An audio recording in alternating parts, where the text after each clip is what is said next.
नमस्कार दोस्तों, कैसे हैं आप लोग। आशा करती हूँ आप लोग बहुत अच्छे होंगे। मेरा नाम सोनल सिंह है। आज हम बात करेंगे एक बहुत ही महत्वपूर्ण टॉपिक के बारे में जिसका नाम है भारत का हॉर्मूज। मतलब हॉर्मूज स्ट्रेट को हम जानते हैं कि सेंट्रल एशिया के लिए वो कितना स्ट्रैटेजिकली इंपॉर्टेंट प्लेस है। उसी तरीके से मलक्का स्ट्रेट की वही स्ट्रैटेजिकली इंपॉर्टेंस एशिया में हम देखते हैं। भारत किस तरीके से मलक्का स्ट्रेट में एक एडवांस डेवलपमेंट के साथ उसमें अपनी स्ट्रैटेजिकली इंपॉर्टेंस मजबूत कर रहा है। तो चलिए शुरू करते हैं। हम बात करते हैं अभी हालिया के जो डेवलपमेंट हुई है। तो भारत ने सबांग पोर्ट के लिए इंडोनेशिया के साथ एक समझौता किया है। इससे चाइना क्यों परेशान है? देखिए, हम बात करते हैं चाइना की, तो चाइना का लगभग 80% जो क्रूड ऑयल है वो हम मलक्का स्ट्रेट से होता हुआ और चाइना जाता देखते हैं। अगर यहां पे किसी तरीके की प्रॉब्लम आएगी तो चाइना की इकोनॉमी के लिए, क्योंकि crude oil is very important किसी भी इकोनॉमी के लिए, अगर इस चोक पॉइंट पे, ये बहुत पतला सा चोक पॉइंट है, अगर किसी भी तरीके की दिक्कत आती है तो चाइना की इकोनॉमी में बहुत बड़ा फर्क देखने को मिल सकता है। इसीलिए चाइना इस सेंसिटिव एरिया के लिए बहुत ही ज्यादा जागरूक रहता है और भारत ने यहीं पर एक बहुत बड़े डेवलपमेंट अर्थात सबांग पोर्ट के डेवलपमेंट के लिए बहुत ही महत्वपूर्ण रणनीतिक साझेदारी भी की है। अब हम बात करेंगे कि इसको हम मलक्का डायलेमा क्यों बोलते हैं। मलक्का डायलेमा क्यों बोलते हैं? क्योंकि चाइना और ताइवान के बीच में संकट चलता हुआ हम देखते हैं। चाइना को हमेशा लगता है कि अगर इस क्षेत्र में किसी तरीके की दिक्कत हुई, उनके साथ कुछ भी वॉर हुआ, तो अगर यूएसए और भारत ने इस एरिया को बंद कर दिया तो चाइना का 80% क्रूड ऑयल यहाँ पे बंद हो जाएगा, ब्लॉक हो जाएगा, जिससे वहां की इंडस्ट्री, वहां की इकोनॉमी पे बहुत बड़ा फर्क पड़ेगा। इसीलिए चाइना की नींद उड़ी हुई हम देख रहे हैं। हम बात करते हैं चाइना भी इस चीज को जानता है कि आगे इस चीज में प्रॉब्लम हो सकती है। चाइना इसके अल्टरनेट क्या ढूंढ रहा है? वो सीपैक पे काम कर रहा है। वो China, Myanmar, Bangladesh economic corridor पे काम कर रहा है। साथ ही साथ में वो लॉम्बोक स्ट्रेट को मलक्का स्ट्रेट का अल्टरनेट रूट बनाने पर भी काम कर रहा है। हम बात करते हैं सीपैक की, तो हमें सबको पता है सीपैक क्या है, जो कि चाइना के यूनान प्रोविंस से निकलता है। चाइना के प्रोविंस यहाँ पे जो है वहां से निकलकर पाकिस्तान के ग्वादर पोर्ट को कनेक्ट करता है। ठीक है, और उससे क्या होगा, ये जो हॉर्मुज स्ट्रेट है यहां से सीधा जो ऑयल है वो चाइना को लैंड रूट के थ्रू चला जाता है। लेकिन इसमें दिक्कत ये है कि पाकिस्तान में जो एरिया है ना, ये पीओके रीजन से होके गुजरता है और पीओके रीजन में अभी भी हम देख रहे हैं किस तरीके से इंस्टेबिलिटी बनी हुई है। इस वजह से हमेशा यहाँ पे एक तो लागत बहुत ज्यादा है और सुरक्षा चिंताएं हमेशा बनी रहती हैं। ठीक, दूसरी बात करें चाइना, म्यांमार, बांग्लादेश प्रोजेक्ट की, तो उसमें वो गैस पाइपलाइन के थ्रू चाइना सीधा फिर म्यांमार आएगा, म्यांमार से जाएगा वो बांग्लादेश, और बांग्लादेश से हम बे ऑफ बंगाल में भी उसकी उपस्थिति दर्ज कराने के संबंधी प्रोजेक्ट में भी वो काम कर रहा है। लेकिन म्यांमार की भी एक परेशानी है कि वहां पे सैन्य शासन है, वहां पे अलग अलग एथनिक ग्रुप्स का शासन देख सकते हो, तो वो भी स्टेबल नहीं है, जिस वजह से चाइना को हमेशा खतरा बना रहता है कि अगर ग्वादर पोर्ट के जरिए भी जाएंगे तब भी खतरा बना रहता है, और साथ ही साथ में अगर म्यांमार के जरिए जाएंगे तब भी थोड़ा बहुत हमें खतरा यहां पर भी दिखाई देता है। और अब क्या कर रहा है चाइना? मलक्का को छोड़कर इंडोनेशिया के अन्य वैकल्पिक समुद्री मार्ग में भी लॉम्बोक स्ट्रेट से भी अपना एक अल्टरनेट रूट ढूंढ रहा है। लेकिन इसमें भी दिक्कत क्या है कि ये मार्ग बहुत लंबा और बहुत खर्चीला है। तो सबसे बेस्ट जो रूट है उसके लिए वो है मलक्का स्ट्रेट, और मलक्का स्ट्रेट पे भारत का एक पोर्ट डेवलप करना चाइना के लिए बहुत ही बड़ी रणनीतिक चुनौती के तौर पे देखा जा रहा है। ठीक, अब हम बात करेंगे कि भारत का मास्टर स्ट्रोक क्या है। भारत सबांग पोर्ट, ये हम देख रहे हैं सबांग पोर्ट जो इंडोनेशिया के सुमात्रा द्वीप के, ये जो सुमात्रा द्वीप है इसके उत्तरी छोर पे दिखाई देता है। यहां से ये जो उत्तरी छोर पे है, यहां से जो हमारा ग्रेट निकोबार प्रोजेक्ट है, हम उन दोनों को कनेक्ट करेंगे तो उसकी दूरी मात्र 160 किलोमीटर रह जाएगी। और भारत इस प्रोजेक्ट पे संयुक्त रूप से काम कर रहा है उस पोर्ट के एडवांसमेंट पे और डेवलपमेंट पे। ठीक, यही चाइना के लिए सबसे बड़ी चुनौती का विषय बना हुआ है। हम बात करते हैं ग्रेट निकोबार प्रोजेक्ट की, तो भारत ग्रेट निकोबार प्रोजेक्ट में जो काम कर रहा है, भारत देखें भारत बे ऑफ बंगाल में दो बड़ी तरीके से काम करते हैं हम देख रहे हैं, एक तो ग्रेट निकोबार प्रोजेक्ट और दूसरा सबांग पोर्ट। सबांग पोर्ट जिसका उत्तर हमने अभी कुछ दिन पहले देखा था कि चाइना म्यांमार बांग्लादेश कॉरिडोर पे बहुत इफेक्टिवली काम करना शुरू कर दिया है, लेकिन भारत ने जिस तरीके से उसे चुनौती दी है तो ये एक बहुत बड़ी चुनौती के रूप में हम देख सकते हैं। हम बात करेंगे ग्रेट निकोबार प्रोजेक्ट की, इसके 4 मेन स्तंभ देख सकते हैं। एक है ट्रांसशिपमेंट टर्मिनल। ये क्या है? देखिए, दुनिया के बहुत बड़े जो ड्राफ्ट जहाज होते हैं, डीप ड्राफ्ट जहाज होते हैं, वो हर जगह नहीं रुक सकते, उसके लिए बहुत बड़े इंफ्रास्ट्रक्चर की जरूरत होती है। अब अगर भारत ग्रेट निकोबार में वही ट्रांसशिपमेंट टर्मिनल बना देगा तो कोलंबो और सिंगापुर जाने वाले जो ट्रांसशिप है वो यहां पर भी रुक सकते हैं, यहाँ उनके मेंटेनेंस, रिपेयर, सभी तरीके की समस्याओं का समाधान हो सकता है। इससे क्या होगा? एक तो भारत की इकोनॉमी को तो मजबूत करने में मदद मिलेगी, डिफेंस के सेक्टर में तो भारत मजबूत होगा, साथ ही साथ चाइना को भी एक बहुत बड़ी चुनौती मिलेगी। साथ में पावर इंफ्रास्ट्रक्चर। देखिए, ग्रेट निकोबार की स्थिति ऐसी है कि वहां पे विंड एनर्जी का बहुत बड़ा सोर्स है, तो वहां पर हम पावर इंफ्रास्ट्रक्चर के रूप में भी काम करें, क्योंकि आपको पता है कि भारत 500 गीगावाट के रिन्यूएबल एनर्जी पे काम कर रहा है, जिसके लिए ये चीज बहुत ज्यादा इंपॉर्टेंट है। अगर हम पावर इंफ्रास्ट्रक्चर में विंड एनर्जी का इतना बड़ा सोर्स मिलेगा तो ये भारत के लिए बहुत ही अच्छा संकेत है। तीसरा हम क्या काम कर रहे हैं? ग्रीन फील्ड एयरपोर्ट के लिए अंतरराष्ट्रीय स्तर का विमानन बुनियादी ढांचे पे काम कर रहे हैं ताकि कनेक्टिविटी और ज्यादा इंप्रूव हो। चौथा, हम काम कर रहे हैं डिफेंस और टाउनशिप के रूप में, इसको एक डिफेंस टाउनशिप के रूप में यूज, और इसमें डिफेंस मैन्युफैक्चरिंग पर भी ध्यान दिया जाएगा। तो ये 4 एस्पेक्ट्स हैं, क्या है? Transshipment terminal, power infrastructure, greenfield airport और डिफेंस और टाउनशिप।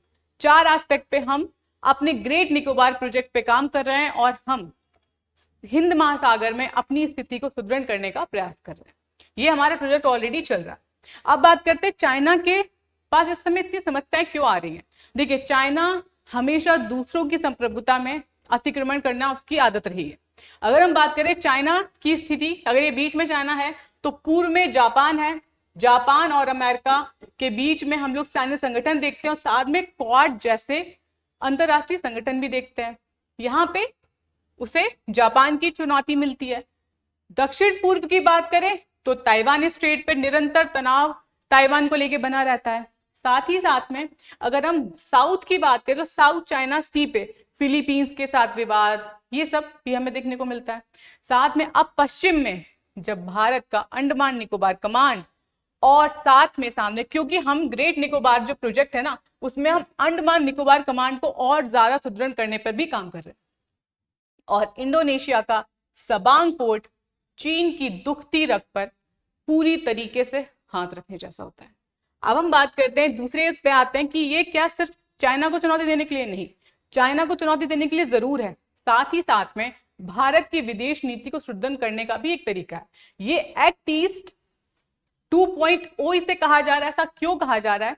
क्योंकि इसमें एक तरफ बात है सबांग पोर्ट की, वो तो एक एस्पेक्ट है, साथ ही साथ में हम दूसरा जो एस्पेक्ट देखते हैं वो रक्षा कूटनीति और आर्थिक सुरक्षा भी देखते हैं। रक्षा कूटनीति में भारत इंडोनेशिया को ब्रह्मोस और अस्त्र जैसी खतरनाक मिसाइल भी देने का उन्होंने ऑफर किया है।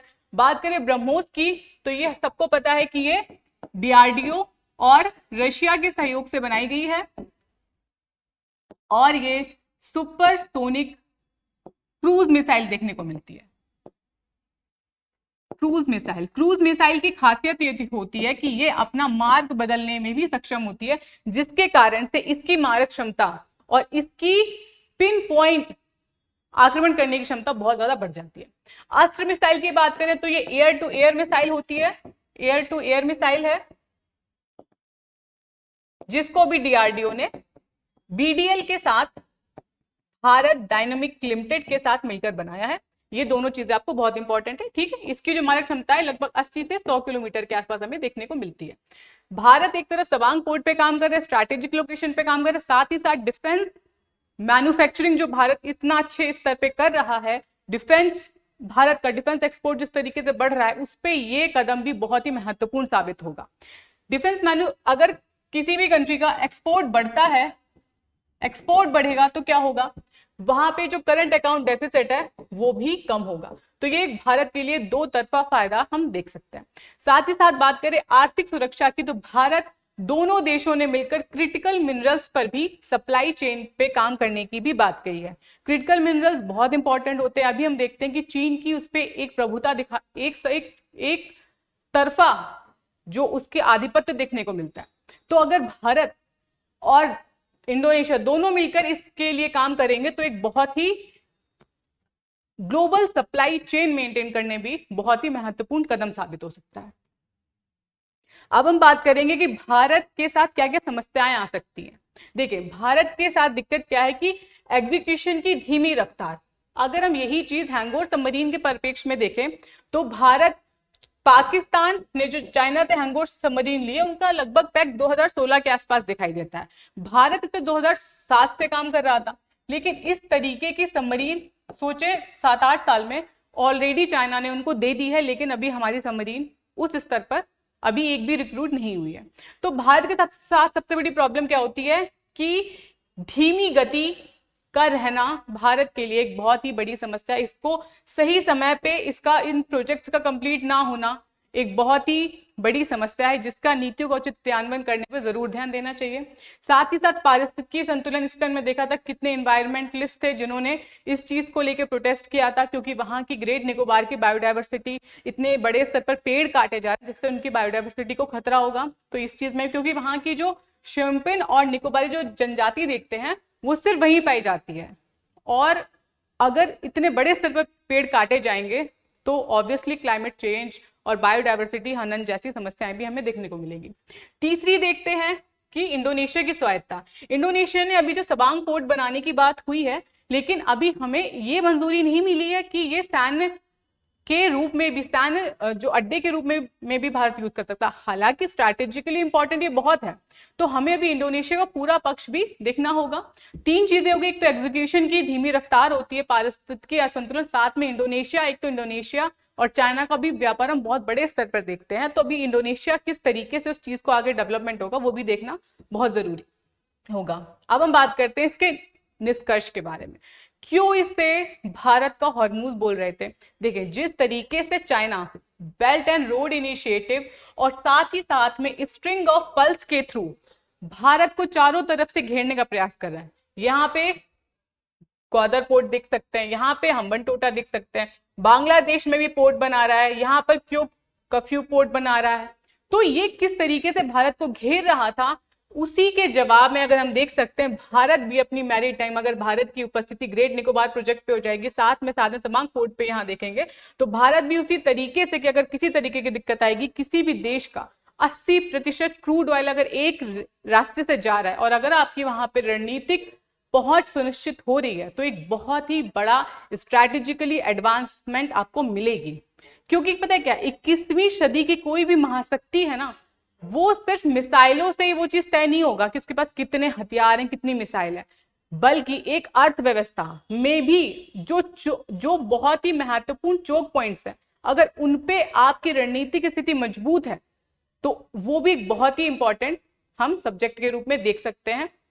वही यहाँ पे लिखा हुआ है, 21वीं सदी की महाशक्ति वह नहीं जिसके पास ज्यादा मिसाइलें हों, महाशक्ति वह है जिसके पास दुनिया के चोक पॉइंट्स की चाबी हो। तो भारत उन्हीं चोक पॉइंट्स की चाबियों को इकट्ठे करने पे काम कर रहा है।